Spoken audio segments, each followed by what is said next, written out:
Selamat datang di channel Simar Imam. Seperti biasa, jangan lupa pasang headset kalian. Siapkan kopi dan camilan. Lupakan pahitnya kehidupan. Mari kita dengarkan sambil rebahan. Puan Tanah adalah dewa. Bab 181. Tepat ketika anak ketiga tertawa cabul dan hendak melepas celananya, sesosok pria muncul dari udara tipis di belakangnya seperti hantu. Itu adalah Qin Ming. Saat mobil jatuh, pada saat kritis, Qin Ming dengan cepat mengambil Gu Qingye, dengan kejam membuka pintu penumpang, melompat keluar dari mobil, mengaktifkan energi aslinya untuk terbang di udara, mendarat dengan mulus, dan menghindari dampak dari mobil tersebut. Ledakan mobil. Ini bisa dikatakan sebagai cara yang sangat mendebarkan untuk mengubah bahaya menjadi keselamatan dan melarikan diri dari kematian. Ketika dia mengetahui bahwa dia masih hidup setelah mendarat, Gu Qingye terkejut dan tidak dapat mempercayainya. Diperkirakan hanya Qin Ming yang dapat mencapai keajaiban semacam ini.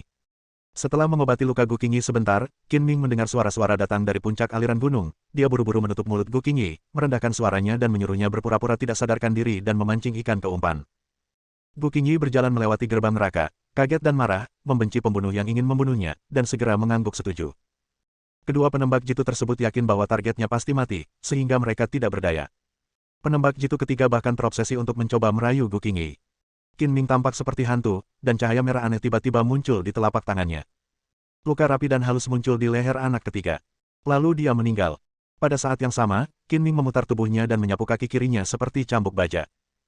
Dengan bang, anak kedua tiba-tiba terbang sejauh 7 atau 8 meter seperti layang-layang yang talinya putus, dan menabrak pohon dengan keras. Ia ditendang, terbentur, dan terjatuh. Pedang ini untuk Qingye. Qin Ming tampak acuh tak acuh dan segera menindaklanjutinya. Pedang peminum darah di telapak tangannya menusuk ke bahu Lao Er tanpa ampun. Ah! Teriak anak kedua, terbangun dari keadaan hampir pingsan, nyengir kesakitan, dan wajahnya berubah bentuk. Pedang ini untukku. Qin Ming mengangkat tangannya dan menusuk lengan Lao Er dengan pedang lain. Pedang ini untuk mobil yang jatuh. Pedang ini milik Qingye. Pedang ini milikku. Pedang ini milik C. Qin Ming terus menaikkan dan menurunkan pedangnya, menikamnya 9 kali berturut-turut. 9 lubang darah lagi muncul di tubuh keduanya, dan dia merasakan sakit yang luar biasa. Ini sangat kejam. Gu Qingye tidak tahan melihatnya, tapi memikirkan bagaimana dia dan Qin Ming hampir mati di tangan gangster, mereka pantas dipotong-potong dengan 1000 pisau. Puff! Qin Ming menusuk bahu Lao Er dengan pedang lain, dan perlahan mendorong pedang peminum darah itu ke leher pria itu. Ah! Anak kedua meratap histeris dan memohon ampun, tolong, lepaskan aku. Melepaskanmu. Murah sekali. Qin Ming mencibir, tetapi jika kamu memberitahuku siapa majikanmu, aku mungkin mempertimbangkan untuk melepaskanmu. Saya tidak tahu. Saya benar-benar tidak tahu. Saya tidak akan berbohong kepada Anda. Saya belum pernah bertemu majikannya. Kakak laki-laki saya bertanggung jawab untuk menghubunginya. Ada kaki tangan lain, berapa totalnya? Di mana mereka? Qin Ming bertanya dengan nada dingin, dan pedang peminum darah di tangannya berhenti, memberi orang ini sedikit harapan untuk bertahan hidup. Hanya kakak tertuaku. Dia sedang menunggu kabar kita di kamar 1808 Hotel Interkontinental Bintang 5. Terima kasih atas kerjasama Anda, tetapi informasi kecil ini tidak cukup untuk membeli hidup Anda, pergilah ke neraka. Setelah mengatakan itu, Qin Ming tiba-tiba mengerahkan kekuatan, memiringkan pedang tajam peminum darah ke atas, dan dengan mudah memotong leher peminum darah. Putra kedua, potonglah, dan darah akan mengalir keluar. Saat gangster itu menembak dan melukai Gu Qingye, Qin Ming telah menjatuhkan hukuman mati kepada mereka dan tidak akan membiarkan mereka pergi apapun yang terjadi. Bersabarlah, aku akan membawamu ke rumah sakit. Setelah membunuh si pembunuh, Qin Ming terbang untuk menjemput Gu Qingye dan menyapu sepanjang dasar aliran gunung ke arah gunung. Aku baik-baik saja. Lenganmu juga terluka. Turunkan aku dan aku bisa berjalan sendiri. Gu Qingye mengatupkan giginya erat-erat, wajahnya menjadi pucat, dan dia menahan rasa sakit, tidak membiarkan dirinya menangis kesakitan, dan berkata dengan tegas. Kulitku kasar dan dagingnya tebal. Cedera kecil ini tidak akan menggangguku. Aku bisa berlari cepat sambil memelukmu. Meskipun lengan kanan Qin Ming tertembak, dampaknya kecil pada bahu Gu Qingye juga terluka dan harus dikirim ke rumah sakit sesegera mungkin. Dia pergi ke rumah sakit untuk perawatan, dan perusahaan teknologi tinggi Gu untuk sementara tidak dapat pergi. Tidak lama setelah Qin Ming dan Gu Qingye pergi, dua sosok meraih tali dan jatuh ke lokasi kecelakaan mobil di dasar aliran gunung. Saudara kedua, saudara ketiga, saudara kedua, saudara ketiga. Kedua lelaki itu berseru sedih ketika mereka menemukan dua mayat tergeletak di genangan darah. Siapapun pelakunya, aku harus membiarkanmu dikuburkan bersama anak kedua dan ketiga. Kakak kedua dan ketiga tidak bisa mati sia-sia, kita harus membalaskan dendam mereka. Kedua pria itu bersumpah dengan marah dengan niat membunuh di mata mereka. Tak lama kemudian, sang bos menekan kesedihannya, menenangkan diri, dan menyelidiki penyebab kematian kedua bersaudara tersebut. Keempat, pergi ke mobil dan lihat apakah targetnya sudah mati. Anak keempat berjalan menuju mobil, melihat lebih dekat, dan berkata dengan ragu, tidak ada tulang di dalam mobil. Mayatnya tidak mungkin terbakar sampai tidak ada tulang yang tersisa dalam ledakan. Mungkinkah itu? Target lolos secara kebetulan dan membunuh saudara laki-laki kedua dan saudara laki-laki ketiga. Kakak laki-laki. Dilihat dari situasi di depan kita, itu mungkin saja. Darah di luka anak kedua dan ketiga baru saja memadat, dan targetnya pasti tidak jauh. Kejar. Pistol dan mengejarnya ke arah kota Donghai seperti terbang. Mobil itu jatuh dari puncak gunung, tapi saya cukup beruntung bisa selamat. Saya masih memiliki kekuatan untuk membunuh saudara kedua dan ketiga. Tampaknya pihak lain jelas tidak sederhana. Hati-hati. Anak keempat juga mengeluarkan pistolnya, mengikuti dengan cermat, dan menganalisis. Kamu benar, tapi tidak peduli seberapa kuat lawannya, dia harus mati. Setelah berjalan keluar dari jurang, Qin Ming memanggil Zhou Zi dan memintanya pergi untuk menjemputnya. Namun, cedera Gu Qingyi tidak dapat ditunda. Qin Ming memeluknya dan terus berlari ke depan di sepanjang jalan pegunungan. Lebih dari setengah jam kemudian, sebuah mobil hitam melaju secepat kilat dan berhenti di depan Qin Ming. Pengemudinya adalah Zhou Zi. Saudara Qin, mengapa kamu terluka? Melihat lengan Qin Ming terluka, Zhou Zi merasa luar biasa. Menurutnya, Qin Ming adalah raja pembunuh yang legendaris orang terkuat di dunia, dan ini terjadi bahkan ketika Qin Ming belum terintegrasi dengan kegelapan.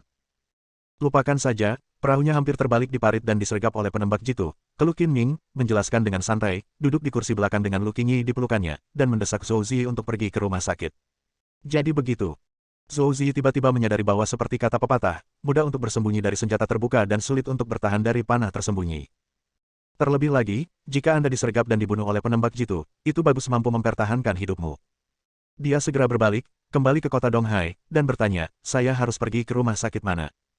Pergi ke pusat medis swasta Yongkang, saya punya dokter swasta di sana. Kata Gu Qingyi lembut. Dia dan Qin Ming menderita luka tembak, jadi tidak nyaman untuk pergi ke rumah sakit umum. Dihubungi. Dokter pribadi, Gu Qingyi berbaring di pelukan Qin Ming, merasa lebih nyaman dari sebelumnya, seolah-olah selama pria ini ada di sisinya, dia tidak akan takut bahkan jika langit runtuh. Qin Ming menundukkan kepalanya dan melihat wajah imut dan imut Gu Qingyi dengan alis berkerut dan ekspresi menyakitkan. Dia merasa tertekan dan menyalahkan dirinya sendiri, maaf, aku tidak melindungimu. Ini semua salahku. Tidak perlu meminta maaf, kamu menyelamatkanku lagi, aku harus berterima kasih padamu. Gu Qingyi tersenyum dan berkata dengan gembira, kamu telah banyak membantuku selama ini, dan memilikimu di sisiku adalah yang terbesar bagiku. Berkah. Beruntung. Merupakan keberuntungan terbesarku untuk bertemu denganmu lagi setelah lebih dari 10 tahun. Qin Ming dengan lembut memegang tangan giok Gu Qingyi dan berkata dengan rasa bersalah, aku pernah bersumpah untuk melindungimu dengan seluruh kekuatanku. Biarkan kamu terluka, tapi aku tidak melakukannya. Jangan lakukan itu. Gu Qingyi menggelengkan kepalanya, dengan perasaan aneh di hatinya, dan berkata dengan perasaan yang sebenarnya, tidak, kamu melakukannya, dan kamu melakukannya lebih baik daripada orang lain. Jika bukan karena kamu, aku akan mati saat itu di taman hiburan, dan itu mustahil. Hidup sampai sekarang. Bah. Qin Ming meludah 2 kali, kamu tidak boleh menyebut kata kematian lagi. Sungguh sial. Tuhan akan memberkatimu dengan umur panjang. Jika dia benar-benar bisa hidup 100 tahun, apakah pria yang akan menemaninya sampai tua adalah Qin Ming? Gu Qingyi bertanya pada dirinya sendiri, setelah mengalami beberapa hidup dan mati, mustahil baginya untuk tidak tergoda oleh Qin Ming, tetapi dia belum ingin membicarakan hubungan pribadi anak-anaknya, jadi dia mengubur perasaan ini diam-diam di dalam hatinya. Gu Qingyi berhenti berbicara dan bersandar di pelukan Qin Ming dalam posisi paling nyaman, menikmati rasa sakit dan kegembiraan saat ini. Yongkang Medical Center adalah institusi yang khusus memberikan pelayanan kesehatan swasta kepada orang kaya. Rumah sakit ini menempati area kecil, namun semuanya merupakan bangunan bergaya villa, dengan lingkungan yang tenang dan elegan. Biaya pengobatannya juga cukup mahal sehingga sulit dijangkau oleh masyarakat awam. Ketika mobil Zhou Zi berhenti di pintu masuk departemen medis, dokter pribadi Gu Qingyi, Wu Sue, sudah menunggu bersama seorang perawat muda yang cantik. Mungkin karena orang-orang berkumpul dan burung-burung berbulu berkumpul bersama. Dokter pribadi Gu Qingyi juga sangat cantik. Wu Sue mengenakan jas putih bersih, tetapi tidak bisa menyembunyikan sosoknya yang indah seperti air musim gugur, dan fitur wajah yang halus. Bahkan bersamanya, Gu Qingyi tidak kalah dengan berdiri bersama. Selain itu, kepribadian Wu Sue dan Gu Qingyi agak mirip, dengan ekspresi dingin dan arogan di wajah mereka, dengan rasa dingin yang membuat orang menjauh dari jarak ribuan mil. Qin Ming dengan hati-hati membawa Gu Qingyi keluar dari mobil, menempatkannya di ranjang rumah sakit keliling, dan mendorongnya ke aula yang terang benderang. Mohon tetap di sini, tuan-tuan tidak diperbolehkan masuk. Ketika mereka sampai di depan pintu klinik, Wu Sue berkata dengan dingin, tunggu sebentar, saya perlu merawat luka Nona Gu terlebih dahulu. Aku baik-baik saja, ayo kita sembuhkan dia dulu. Hati Qin Ming menghangat dan dia berkata seperti anak kecil, lihat betapa putihnya wajahmu, dan kamu masih keras kepala. Biarkan saja dokter membalutmu. Tidak masalah bagiku untuk menunggu lebih lama lagi. Luka Gu Qingyi ada di bahunya. Dia mungkin harus melepas bajunya dan membalutnya. Akan merepotkan bagi Qin Ming untuk mengikutinya, tapi dia khawatir dan mengedipkan mata pada Zhou Ziyi. Zhou Ziyi mengerti, mengambil ranjang rumah sakit, dan mendorong Gu Qingyi ke ruang konsultasi. Dengan suara, mencicit, pintu ditutup dengan lembut, dan hanya Qin Ming yang tersisa di koridor kosong. Dia bosan menunggu dan mengeluarkan sebatang rokok. Tiba-tiba dia teringat bahwa ini adalah rumah sakit dan dia tidak bisa merokok, jadi dia harus menahannya di mulutnya untuk menikmatinya tanpa menyalakannya. Bab 182. Penantiannya selalu terasa sangat lama. Tiba-tiba, pintu ruang konsultasi terbuka, dan Zhou Ziyi mendorong Gu Qingyi keluar. Kamu bisa. Wu Sui, yang mengikuti di belakang, ingin berkata kepada Qin Ming, kamu boleh masuk. Tetapi setelah melihat rokok di mulut Qin Ming, dia segera berubah pikiran dan menegur dengan dingin, ini adalah rumah sakit, saya tidak tahu. Apakah kamu tidak diperbolehkan merokok? Dokter, saya tidak merokok. Qin Ming mengambil rokok itu dan menunjukkannya kepada Wu Sui, menyuruhnya untuk melihat dengan jelas bahwa rokok itu tidak menyala. Kamu tidak bisa mengeluarkan rokoknya jika kamu belum merokok. Wu Sui tidak merasa bahwa dia bersalah, dan berteriak dengan dingin seolah-olah dia telah meminum obat. Qin Ming bergumam tidak puas, sepertinya saya tidak menyinggung perasaan Anda, tetapi Anda marah kepada saya saat pertama kali muncul. Aku sudah membalutnya. Cepat masuk. Untuk menghindari rasa malu, Gu Qingyi, yang sedang berbaring di ranjang rumah sakit keliling, mendesaknya. Bahu kirinya dibalut kain kasa, dan jas kecil menutupi dadanya. Tentu saja, apakah itu terbungkus atau tidak ada bedanya bagi Qin Ming. Minta Ziyi untuk membawamu ke bangsal untuk beristirahat, dan kemudian aku akan menemuimu setelah aku merawat lukanya. Qin Ming tersenyum lembut, lalu masuk ke ruang konsultasi. Tata letak klinik tampak sederhana, tetapi semua jenis peralatan tambahan medis tersedia. Perawat kecil itu memberi isyarat kepada Qin Ming untuk duduk di kursi. Buka bajunya, perintah Wu Sui dengan dingin. Perawat kecil itu setuju dan tersenyum manis pada Qin Ming, Tuan, tolong jangan bergerak. Qin Ming mengangguk dan berkata pada dirinya sendiri, lihat betapa lembutnya perawat kecil ini, apakah kamu ingin mengikutinya? Perawat kecil itu berjongkok dan membantu Qin Ming membuka kancing setiap kancing kemejanya. Ketika dia melihat otot-otot yang jelas di dada Qin Ming, kilatan kekaguman melintas di matanya, dan kemudian dia dengan terampil melepaskan nampan baja tahan karat putih dari dalam. Mengambil gunting bedah, dia dengan hati-hati memotong lengan baju di sekitar luka di lengan Qin Ming. Keduanya sangat dekat. Qin Ming mengendus dan mencium aroma ringan dari perawat kecil itu. Baunya sangat harum dan sepertinya memiliki efek menghilangkan rasa sakit. Setelah memotong lengan baju, perawat kecil itu membantu Qin Ming melepas bajunya dan berkata dengan lembut, oke, dokter. Bisa mulai. Kali ini, kamu akan mengobati luka pasien dan melakukan apa yang aku katakan. Wu Sui berkata dengan nada memerintah. Biarkan aku ikut. Perawat kecil itu terkejut. Ketika dia menatap mata Wu Sui yang tidak perlu dipertanyakan lagi, dia setuju, oke. Suntikan anestesi lokal terlebih dahulu. Wu Sui menginstruksikan. Tidak perlu dibius, saya khawatir itu akan mempengaruhi saraf saya. Qin Ming keberatan. Tanpa anestesi, lukanya akan sangat sakit untuk dijahit nanti. Pak, bisakah Anda menanggungnya? Tanya perawat kecil itu dengan ramah. Tidak masalah. Qin Ming menatap perawat kecil itu dengan pandangan meyakinkan dan menjawab dengan tegas. Oke, kalau begitu tahan saja. Hulu ledak telah dikeluarkan oleh Qin Ming. Dia hanya perlu mendisinfeksi lukanya, mengoleskan obat, menjahitnya, dan membalutnya. Gerakan perawat kecil itu sangat lembut, tetapi ini adalah pertama kalinya dia menangani luka tembak, jadi dia agak asing. Setelah lebih dari 10 menit, perawat kecil itu merawat luka Qin Ming. Selama seluruh proses, Qin Ming tampak tenang, dan bahkan tidak bersenandung. Hal ini membuat perawat kecil itu sangat dikagumi. Tuan, Anda sangat toleran. Anda adalah pasien yang paling tidak menimbulkan rasa sakit yang pernah saya lihat. Perawat kecil itu memujinya sambil tersenyum dan memperingatkan, ingatlah untuk mengganti obat setiap hari, dan jangan biarkan lukanya basah sebelumnya. Melepas jahitannya. Oke, kamu bisa pergi. Terima kasih. Qin Ming tersenyum, berdiri dan berjalan keluar. Di depan pintu, Gu Qingyi masih menunggu di luar. Cederamu sudah sembuh. Ayo pergi dan bawa aku pulang. Pulang. Tidak. Qin Ming langsung keberatan, cederamu belum sembuh, dan ada risiko infeksi. Kamu harus mendengarkanku dan tinggal di rumah sakit untuk observasi. Melambai kepada perawat kecil itu, perawat, tolong, Anda mengatur bangsal untuk kami. Gu Qingyi fokus pada pekerjaan dan tidak ingin dirawat di rumah sakit, tetapi Qin Ming dengan tegas menolak membiarkannya pulang dan secara paksa mengatur agar dia dirawat di rumah sakit. Suatu malam, Gu Qingyi hanya tidur kurang dari 3 jam. Karena cederanya, dia mengantuk dan lelah, sehingga tanpa sadar dia tertidur sambil terbaring di ranjang rumah sakit. Melihat Gu Qingyi, yang sedikit mengernyit, menutup matanya rapat-rapat, dan wajahnya pucat dan kehilangan kecantikannya yang dulu. Dia lemah seperti pohon willow yang menopang angin. Hati Qin Ming terluka dalam di balik layar harus digali. Hanya dengan membalas dendam pada Gu Qingyi dia bisa merasa lebih baik. Saat itu sekitar jam 6 pagi, langit cerah di luar jendela, dan udara segar masuk dari jendela yang menyegarkan. Qin Ming beristirahat selama lebih dari 1 jam, memiliki cukup energi, dan diam-diam berjalan keluar dari bangsal. Zhou Zi tidak pergi, tetapi tetap berada di luar bangsal seperti penjaga yang setia. Aku akan keluar untuk melakukan beberapa tugas. Masuklah ke dalam rumah dan berjaga-jaga. Jangan biarkan orang yang mencurigakan mendekati Gu Qingyi, kata Qin Ming dengan sungguh-sungguh. Ya, saudara Qin, yakinlah, jawab Zhou Zi dengan tegas dan tegas. Qin Ming mengangguk setuju dan sangat puas dengan sikap Zhou Zi yang cermat dan serius. Dia awalnya berencana mengatur Zhou Zi di samping Gu Qingyi untuk melindunginya 24 jam sehari. Namun, ketika pertama kali menaklukkan Zhou Zi, Qin Ming khawatir dan memintanya untuk mengikuti Situ Honglian terlebih dahulu untuk menguji ketulusan dan kemampuannya dalam melakukan sesuatu. Sekarang tampaknya Zhou Zi tidak keberatan dan kagum pada Qin Ming serta bersedia mematuhi semua perintahnya. Namun, pihak Situ Honglian juga tidak aman, dan ada juga geng Elang Langit yang mengawasi dengan penuh semangat, jadi mereka hanya bisa membiarkan Zhou Zi terus melindungi Situ Honglian.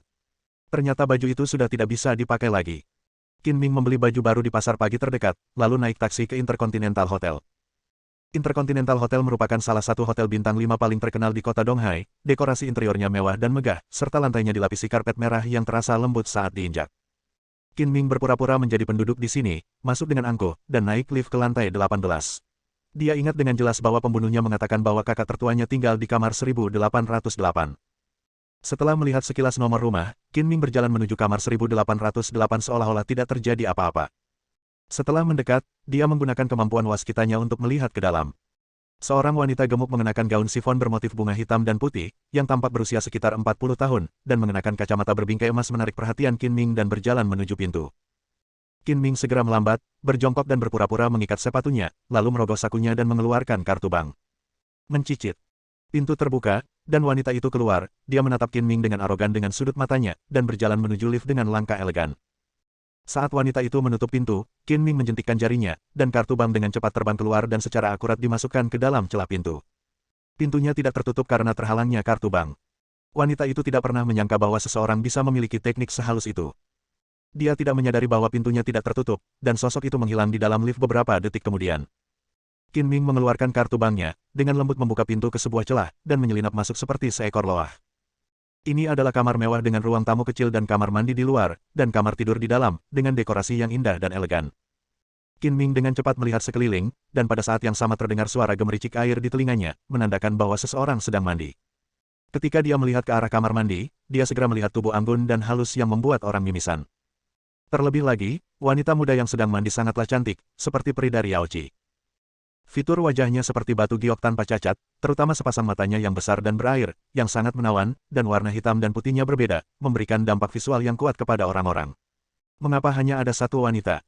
Melihat sesuatu yang seharusnya tidak dia lihat, Qin Ming buru-buru menoleh dan menggunakan kemampuan perspektifnya untuk mengamati kamar tidur di dalam. Apakah aku datang terlambat dan pembunuhnya memeriksanya? Atau aku tertipu? Sister Ping. Kamar mandinya memiliki pintu kaca tembus pandang. Bahkan jika Qin Ming tidak menggunakan perspektif, dia masih dapat melihat sosok kabur, dan orang-orang di dalam juga dapat melihat bagian luar secara samar-samar. Wanita muda itu secara tidak sengaja menoleh dan melihat sosok buram di luar pintu, tanpa sadar mengira itu adalah temannya. Kak Ping, kenapa kamu kembali lagi? Apakah ada hal lain yang ingin kamu katakan padaku? Suara wanita muda itu halus dan merdu. Dia membuka pintu kamar mandi saat dia berbicara dan menjulurkan kepalanya keluar. Ah! Saat wanita itu berteriak, Qin Ming dengan cepat menjauh dan menutup mulutnya. Jangan berteriak, aku bukan orang jahat. Wajah wanita muda itu menjadi pucat, dan dia buru-buru menutupi bagian vitalnya dengan tangannya. Dia bersembunyi di balik pintu dan mencoba membanting pintu hingga tertutup, tetapi kepalanya masih mencuat, dan lehernya terjepit. Jangan khawatir, saya jelas bukan orang jahat. Saya tidak melihat apapun. Qin Ming tersenyum tanpa bahaya, mencoba yang terbaik untuk membuat wanita muda itu percaya bahwa dia adalah orang baik.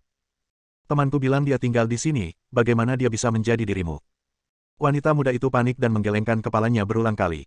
Jangan berteriak, aku berjanji tidak akan menyakitimu. Qin Ming melepaskan tangannya. Bang!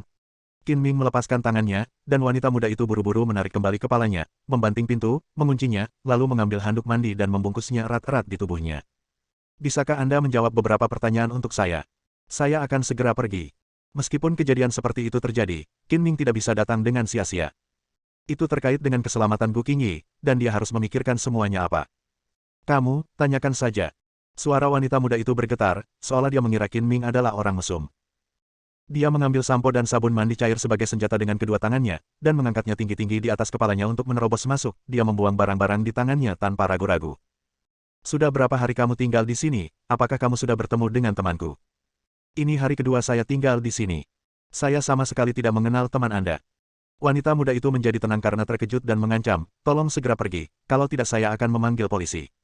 Saya sudah ingat penampilan Anda, tidak? Tidak peduli apa polisi dapat menangkapmu kemanapun kamu pergi. Ini hanya kesalahpahaman. Saya sebenarnya bukan orang jahat. Saya di sini untuk mencari teman saya. Jelas Qin Ming sudah mengetahui di dalam hatinya bahwa dia telah ditipu oleh si pembunuh tinggal di sini sama sekali. Aku benar-benar minta maaf atas keterkejutan yang kutimbulkan padamu. Selamat tinggal. Setelah mengatakan itu, Qin Ming membuka pintu dan pergi, dengan senyum jahat di bibirnya. Sosoknya sangat bagus, dan kecantikannya sebanding dengan Bu Qingyi. Benar-benar kesalahpahaman indah yang tak terlupakan. Bersambung.